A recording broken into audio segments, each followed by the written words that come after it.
எதை பத்தி பார்க்க போறோம் அப்படின்னா, ஒரு பெர்ஃபார்மன்ஸ் பிரமிடு மாரி நான் இனிமேல் போடலாம்ன்னு இருக்கேன் வாரம் வெள்ளிக்கிழமை. ஸோ, இந்த வீக் வந்து முடிஞ்சிருச்சு. ஸோ, இதுல யார் யாரெல்லாம் நல்லா பெர்ஃபார்ம் பண்ணியிருக்காங்க அப்படிங்கிறத பார்க்கலாம். ஸோ, இங்க இருக்கிற 5 பிளேயர்ஸ் வந்து விராட் கோலி, ஜாஸ் ஹேசல்வுட், நம்ம விக்கி, அப்புறம் நம்ம இந்த சாய் கிஷோர், அப்புறம் மொயின் அலி. இவங்க எல்லாருக்குமே வந்து ஆறுதல் பரிசு தான். ஸோ, இவங்களால பிரமிட கிராக் பண்ண முடியல. ஏன்னா உள்ள இருக்கிற பிளேயர்ஸ் அந்த மாரி. ஸோ, உள்ள போலாம் வீடியோக்குள்ள. யா இப்போ பிரமிடோட லீடர் யாருன்னா எனக்கு அசுதோஷ் சர்மா தான் கைஸ். சான்ஸே கிடையாது. ஏன்னா ஹோப்பே இல்லாத ஒரு மேட்ச்ல அவர் வந்து அந்த மாதிரி ஒரு இன்னிங்ஸ் ஆடினாரு. ஸோ அந்த இது வந்து என்ன கிரைட்டீரியா அப்படின்னா இம்பாக்ட் ஆஃப் அ நாக். அந்த நாக் எந்த அளவுக்கு இம்பாக்டா இருந்தது, வின்னிங் காஸ்ட் தாங்க மேட்ரு.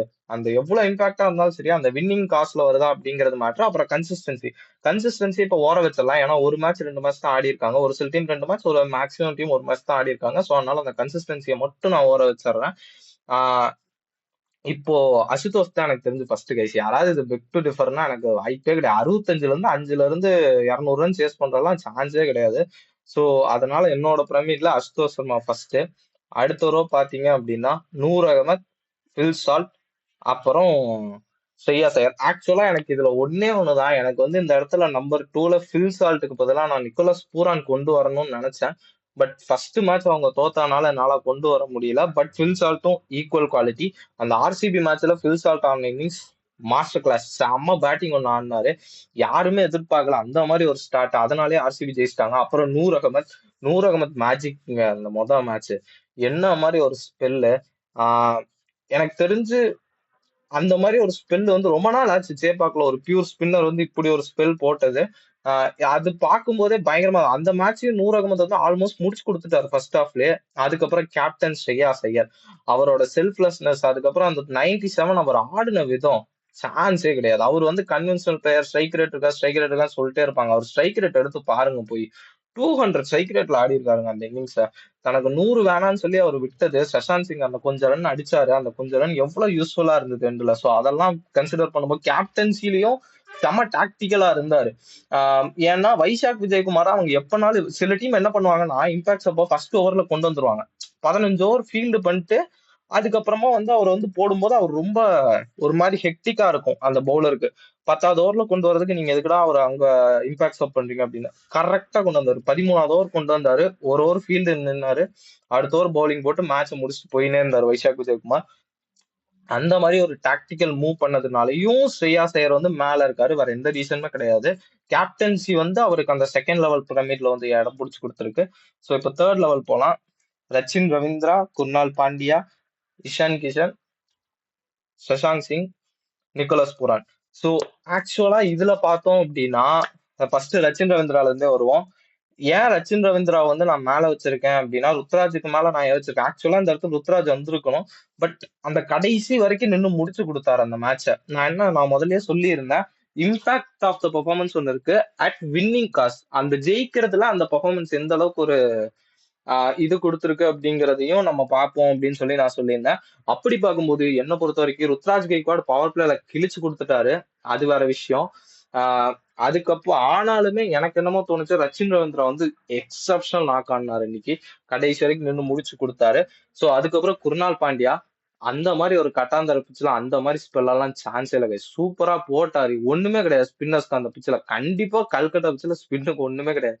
வருண் சக்கரவர்த்தி, சுனில் நாராயண் மாதிரி பிளேயர்ஸ் வந்து விக்கெட் எடுக்க கஷ்டப்படும் போது வந்து 3 விக்கெட் எடுத்து மேட்ச் முடிச்சு கொடுத்துட்டு போயிட்டாரு.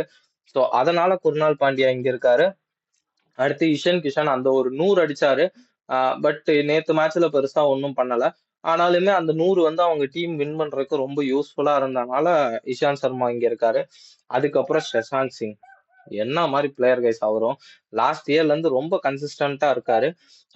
சோ எனக்கு சஷாந்த் சிங் வந்து வேற மாதிரி கைஸ். அதுக்கப்புறம் நிக்கோலஸ் பூரான் கைஸ். நான் சொல்றேன் எனக்கு என்னமோ தோணுது இந்த நிக்கோலஸ் பூரான் தான் இந்த பிரமிடோட கிங்கா இருக்க போறாரு இந்த சீசன் முடியும் போது நான் நினைக்கிறேன். ஏன்னா அந்த மாதிரி பேட்டிங் ஆடுறாரு கைஸ். சான்ஸே கிடையாது. ஆக்சுவலா இவர் கீழே வந்ததுக்கான ஒரே ஒரு ரீசன் லக்னோ வந்து அந்த மேட்சை தோத்ததுனால. இல்லாட்டினா அசுதோஷ் சர்மா இருக்கிற இடத்துல நான் வந்து நிக்கோலஸ் பூரானை தூக்கி வச்சிருப்பேன் நேரத்துக்கு.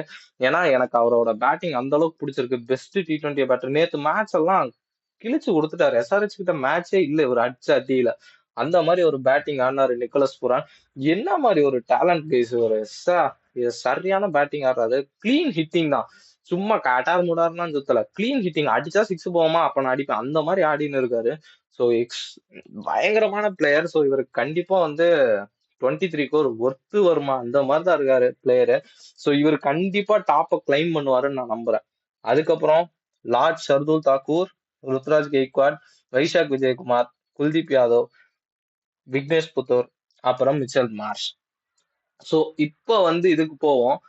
ஆஹ் ஷார்துல் தாக்கூர் இவரும் அதே மாதிரிதான். போன மேட்ச் 2 விக்கெட், இந்த மேட்ச் 4 விக்கெட். இப்ப பர்பிள் கேப் ஹோல்டரா இருக்காரு. என்ன மாதிரி ஒரு பவுலிங், அவர் கன்சிஸ்டன்டா அந்த பெர்ஃபார்மன்ஸ் கொடுத்துக்கிட்டே இருக்காரு. சோ இவரை பிரமிட்ல இருந்து விடவே முடியாது. ஏதாவது ஒண்ணு டீமுக்காக பண்ணிடுறாரு. அப்புறம் ருத்ராஜ் கெய்க்வாட் அந்த மாதிரி ஒரு டஃப்பான பிச்சுல எல்லாரும் கஷ்டப்படும் போது இவர் வந்துட்டு சும்மா அசால்ட்டா 200 ஸ்ட்ரைக் ரேட்ல ஒரு 50 அடிச்சுட்டு போறாரு கைஸ். அந்த மாதிரி ஒரு பேட்டிங்லாம் ஆக்சுவலா ஒரு கொஞ்சம் மேல இருந்திருக்கணும். பட் என்னால இங்க யாரையுமே கீழே இறக்கி ஒருத்தரை மேல கொண்டு போற ஸ்டேஜ்ல இந்த பிரமிட் இல்லை இப்போதைக்கு. சோ ஒரு செகண்ட் வீக் தேர்ட் வீக் போகும்போது ரொம்ப இன்ட்ரெஸ்டிங்கா இருக்கும்னு நினைக்கிறேன் இந்த பிரமிட். சோ பார்ப்போம். இப்போதைக்கு ருத்ராஜ் கெய்க்வாட் 4th லெவல்ல தான் இருக்காரு பிரமிட்ல. அதுக்கப்புறம் வைஷாக் விஜயகுமார். அந்த வைஷாக் விஜயகுமாரோட 3 ஓவர் தான் இவங்களோட பஞ்சாபோட வின்னுக்கு மெயின் ரீசன். அந்த ரெதர்ஃபோர்ட வச்சு ஒய்டிஆர்கர் போட்டுனே இருந்தாரு கைஸ். நல்ல ஸ்பீட்ல வேற போட்டாரு. திடீர்னு உண்மையாலுமே இம்பாக்ட் பிளேயரா வந்து இம்பாக்ட் பண்ணது வைஷாக் விஜயகுமார் தான். செம்ம இம்பாக்ட். எப்படி அஸ்தோஸ் ஒரு இம்பாக்ட் பண்ணாரோ அதே மாதிரி வைஷாக் விஜயகுமார் பால்ல இம்பாக்ட். இந்த டைம் பால்ல இம்பாக்ட் பண்றவங்களுக்கு நான் நிறைய ப்ரிஃபரன்ஸ் கொடுப்பேன் கைஸ். ஏன்னா ரொம்ப ரொம்ப கஷ்டமா இருக்கு பவுலிங் போடுறது. பவுலிங்ன்றதே அழிஞ்சிட்டு வர மாதிரி போட்டுன்னு இருக்காங்க எல்லா பவுலர்ஸும். அந்த மாதிரி டைம்ல இந்த மாதிரி பவுலிங் போடுறது வந்து ரொம்ப ரொம்ப சூப்பர். அதுக்கப்புறம் பாத்தீங்கன்னா நம்ம குல்தீப் யாதவ் இவர் வந்து இங்க இருக்கிறதே எனக்கு ரொம்ப மன வருத்தமா இருக்கு. ஏன்னா இவர் அந்த மாதிரி ஒரு ஸ்பெல்லு போட்டுன்னு இருக்காரு. அந்த பிச்சுல 19 ரன்னு 4 ஓவர்ல. எப்படிரா அப்படிங்கிற மாதிரி இருக்கு.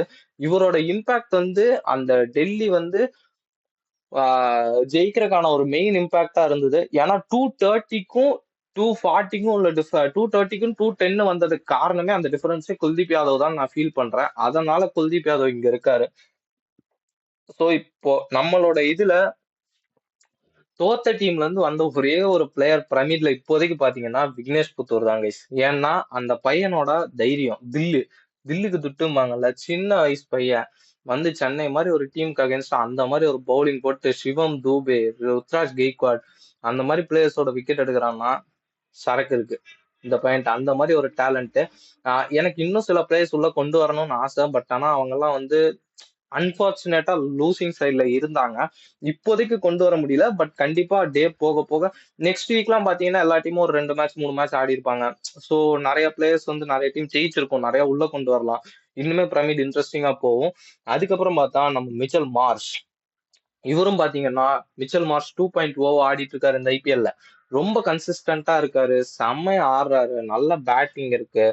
எனக்கு தெரிஞ்சு மிச்சல் மார்ஷும் இந்த சீசன் நல்லா பண்ணுவாருன்னு நான் நினைக்கிறேன். நல்லா 2 மேட்சும் கன்சிஸ்டன்டா அடிச்சிருக்காரு. ஆக்சுவலா இந்த மிச்சல் மார்ஷோட பிளேஸ்ல வந்து நான் வந்து ஜாஸ் ஹெசல்வுட்ட வச்சிருந்தேன்.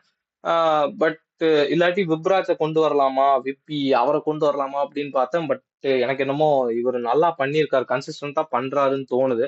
போன மேட்ச் இவர் சூப்பரா ஆடினாரு. இந்த மேட்சும் சூப்பரா ஆடி இருக்காரு.